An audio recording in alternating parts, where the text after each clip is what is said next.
This course is designed for students of Bachelor of Arts in the third year. The subject is Psychology for semester 5. The course code is PSC 106 and the course title is Psychological Testing. Title of the unit, Test Development. Module name, Test Construction and Scaling. I am Assistant Professor Maria Muriel de Barros from the Department of Psychology of Rosary College of Commerce and Arts. Outline of the lecture. The second stage of test development, that is test construction. Methods of scaling, summative scales, Likert scales, method of paired comparisons. Learning outcomes. Understand the test construction stage of test development. Analyze the nature of summative scales, Likert scales, and the method of paired comparisons. Differentiate the need and use of different methods of scaling.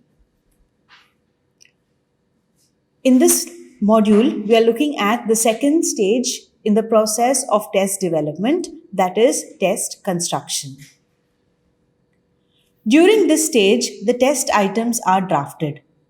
This includes the process of writing items, formatting items, item scaling, setting scoring rules, designing and building the test as a whole.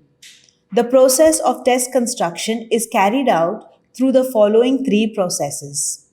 A. Scaling, that is setting rules for assigning numbers in measurement. B. Writing items, formulating items, item pool for the final test.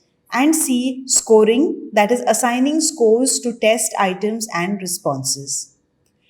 In this module, we will be looking at the first aspect, that is scaling, setting rules for assigning numbers in measurement. Scaling is a process by which measuring is designed and calibrated and by which numbers, scale values are assigned to different amounts of a trait, attribute, or characteristic being measured.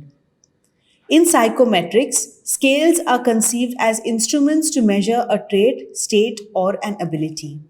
Scales can be categorized along a continuum of levels of measurement as nominal, ordinal, interval, and ratio scales. There are different types of scales based on the critical interest. For example, age-based scales, grade-based scales, Stanine scales, unidimensional scales, multidimensional scales, comparative and categorical scales. Test takers have more or less all the characteristics that are measured by a valid test. A higher or a lower score indicates more or less of a certain characteristic that is being measured.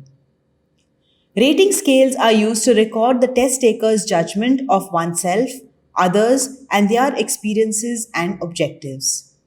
Based on an individual's words, statements, or symbols, judgment of a strength of a particular trait, attitude, opinion, emotions are made.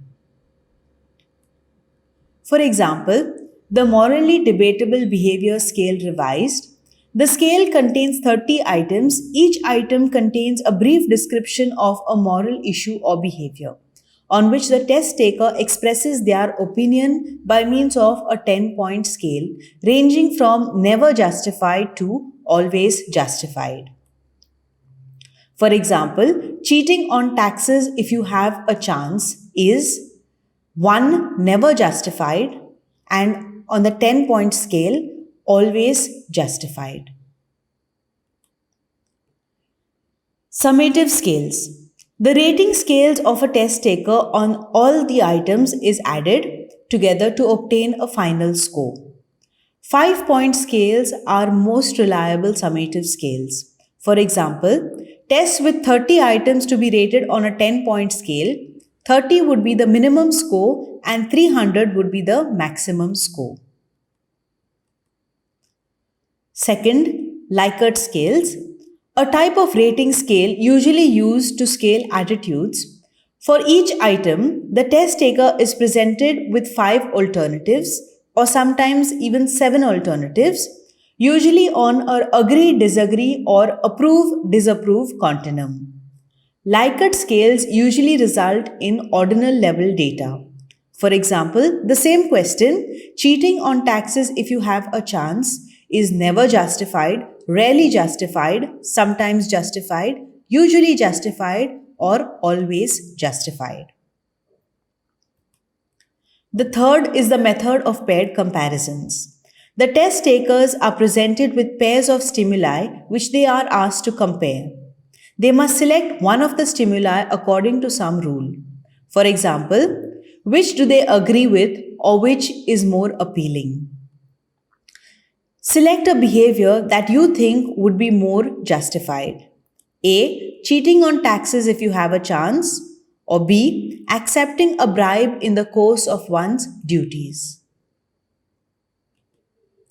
For each pair of options, the test taker receives a higher score for selecting the option deemed more justified by the majority of group of judges.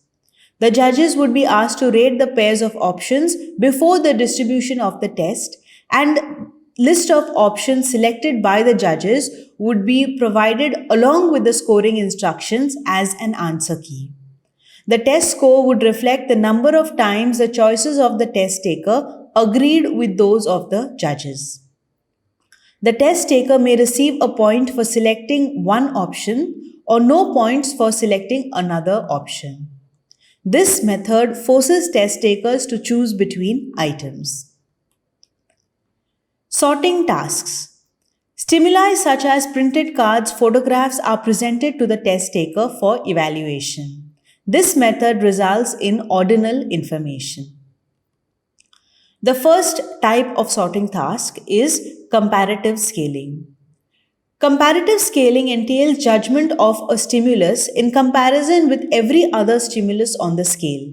For example, 30 items printed on separate index cards. The test taker is asked to sort the cards from most justifiable to least justifiable. Comparative scaling could also be accomplished by providing test takers with a list of 30 items on a sheet of paper and asking them to rank the justifiability of the items from 1 to 30. Another type of sorting task is categorical scaling.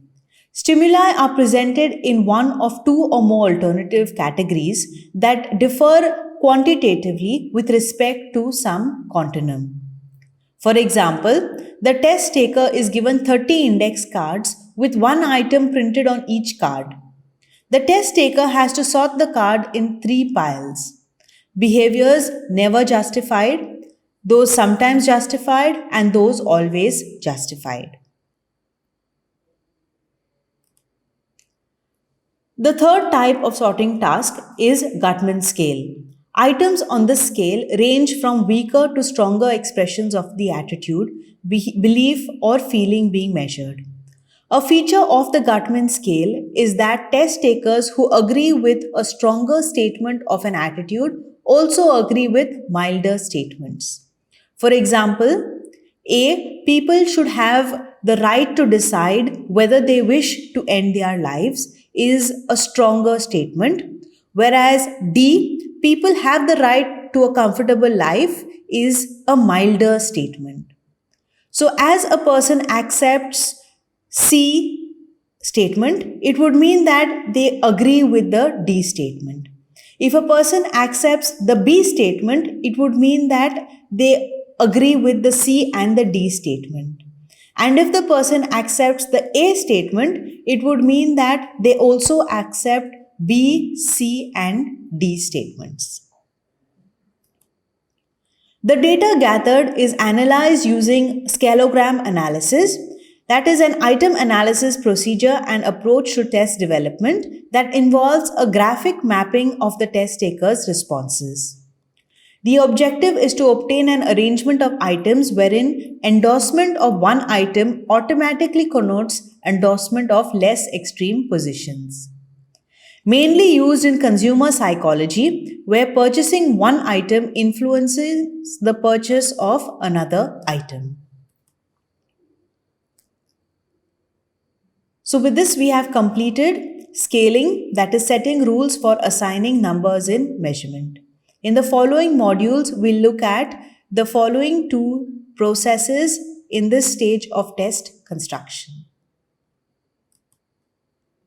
These will be your books for reference. Thank you.